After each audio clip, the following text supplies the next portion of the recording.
Bueno, estamos de vuelta en esa hora de opinar. Miren, una investigación periodística reveló que mediante un software espía, el famoso Pegasus, cientos de mandatarios, líderes políticos, pues activistas, periodistas de todo el mundo habían sido investigados. El caso de México es especial. Se encontraron aquí más de 15,000 números. 15,000. La empresa de vigilancia cibernética NSO Group, que es la creadora del software, dijo que este programa se usa para prevenir crímenes, rastrear terroristas y delincuentes. Uy.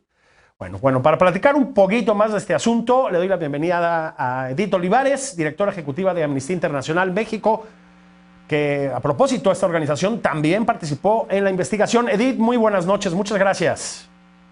Buenas tardes, que tengan ustedes.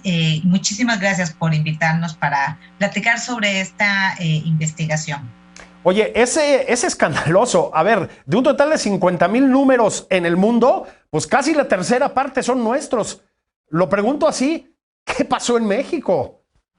Pues fíjate que nosotros quisiera iniciar un poco explicando cuál ha sido la participación de Amnistía Internacional. Nosotros tenemos un laboratorio que como socio técnico, nosotras hicimos la revisión de más de 50,000 números de teléfono y como bien señalas, 15,000 de estos números telefónicos son mexicanos. Es verdaderamente preocupante la cantidad de números de líneas telefónicas que podrían haber sido objeto de espionaje digital.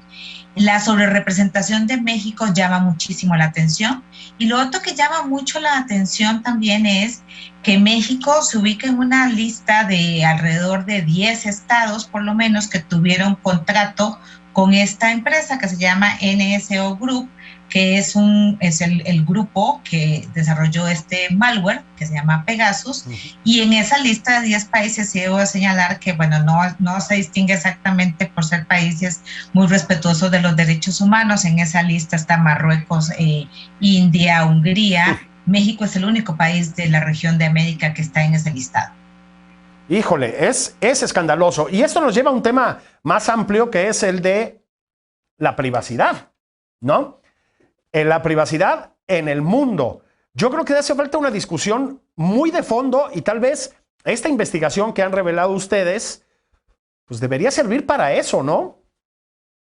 Fíjate que pone sobre la mesa dos temas. Uno es el de la privacidad y la libertad de expresión, que es muy importante porque nos ha hecho énfasis a propósito de esta investigación que cuando los estados están vigilando y violando los derechos humanos de personas defensoras de derechos humanos, de personas periodistas, están violando los derechos humanos de todas las personas porque se nos está poniendo en riesgo a todas las personas. Por un lado, porque se está violando su derecho a la intimidad y la libertad de expresión, pero además porque se está atacando esa labor, ¿no? Es decir, no es a cualquier persona a quien los estados están vigilando a través de estas herramientas.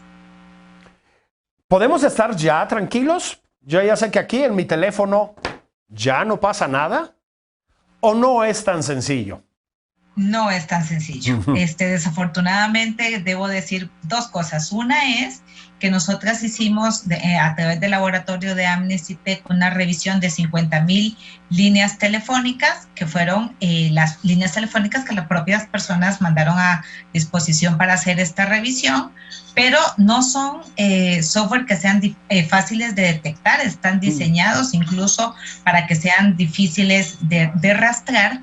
Pero además quisiera decir que uno de los llamados que estamos haciendo es a que esta oportunidad sea aprovechada para los estados para generar una legislación que regule cómo funciona este tipo de vigilancia, ¿no? No tenemos una regulación que incluya la cibervigilancia y por ello es importante aprovechar esta oportunidad. Aprovecho también para decir que hacemos un llamado a este gobierno también para que haga público el contrato que tuvo el Estado mexicano o que tiene el Estado mexicano con NSO Group.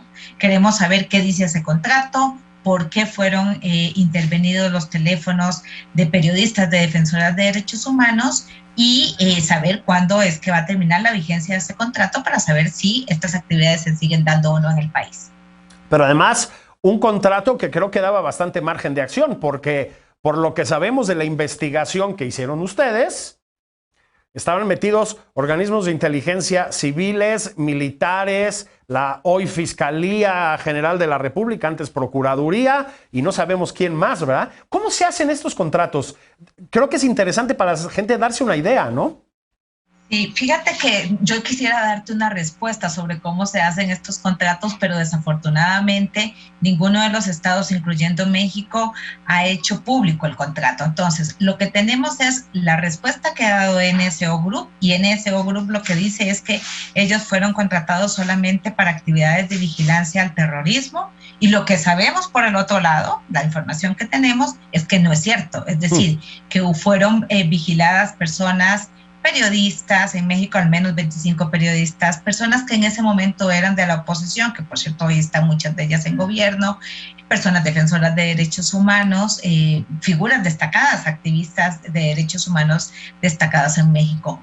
¿Por qué lo hizo el Estado mexicano? No lo tenemos claro. ¿Quién firmó el contrato? ¿Qué dependencia? No lo tenemos claro. Y creemos que de verdad este es un momento para que este gobierno pues asuma su responsabilidad también como Estado, haga público el contrato y para que el Congreso de la Unión legisle en esta materia de manera que la vigilancia digital se dé en los mismos términos que se da cualquier otro tipo de vigilancia. Los estados tienen derecho a poder vigilar a ciertas figuras por motivos de seguridad pública o de seguridad del país, pero claramente las personas defensoras de derechos humanos y los periodistas no son un riesgo para la seguridad del país.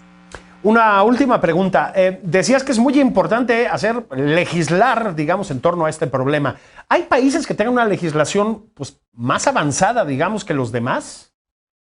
Sí, hay muchas diferencias en la legislación entre países y hay algunos que tienen legislación más adecuada. La enorme mayoría de países no, porque además sí debo decir que estas herramientas pues son herramientas que se han desarrollado recientemente y que desafortunadamente también, hay que decirlo, se están desarrollando pues en esos como espacitos escondrijos que deja la legislación. Y bueno, utilizadas además como herramientas, digamos, no precisamente en el marco del respeto a la legislación.